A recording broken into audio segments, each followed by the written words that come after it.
মুক্তিযুদ্ধের সময়ে পাকিস্তানি হানাদার বাহিনীকে সহযোগিতা করার জন্য গঠিত হয়েছিল রাজাকার, শান্তি কমিটি, আল শামস ও মুজাহিদ বাহিনী। পাকিস্তান বাহিনীকে গণহত্যা, ধর্ষণ ও লুটপাটে সরাসরি সহযোগিতা করে তারা।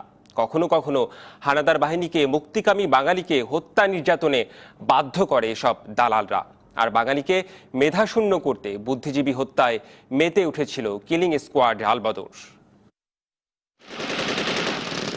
1971 সালে জামায়াতে ইসলামের ছাত্র সংগঠন ইসলামী ছাত্র সংঘ আলবদর বাহিনীতে রূপান্তরিত হয়।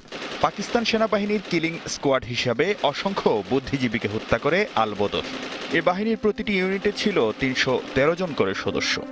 জামায়াত নেতা মতিউর রহমান নিজামী, আলী আহসান মোহাম্মদ মুজাহিদ, মীর কাশেম আলী ও কামারুজ্জামানের নেতৃত্বে আলবদর দেশ বিরোধী নীল নকশা প্রণয়ন ও বাস্তবায়ন করে। চিঠি গেছে, নিজামী নির্দেশ, ছাত্র সংঘের কেউ যদি আলবদর বাহিনীতে নাম যোগ না দেয় তার সদস্যপদ বাতিল হয়ে যাবে।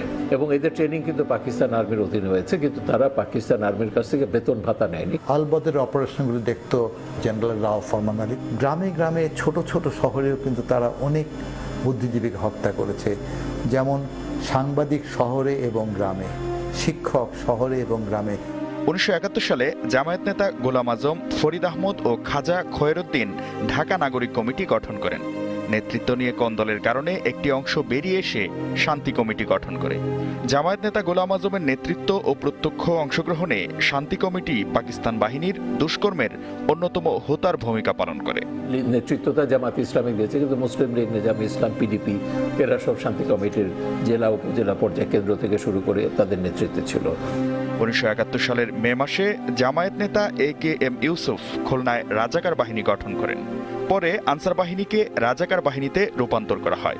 এই বাহিনীর মূল কাজ ছিল নিরাপত্তা তদারকির নামে নিরীহ বাঙালিকে হত্যা এবং পাকিস্তান বাহিনীকে পথ দেখানো।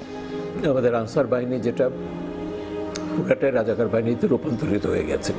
রাজাকাররা প্রত্যেকে কিন্তু বেতন ভাতা নিয়েছে, তাদের পুলিশের কাছ থেকে তাদের সেটা আছে, 175 টাকা পর্যন্ত বেতন ছিল।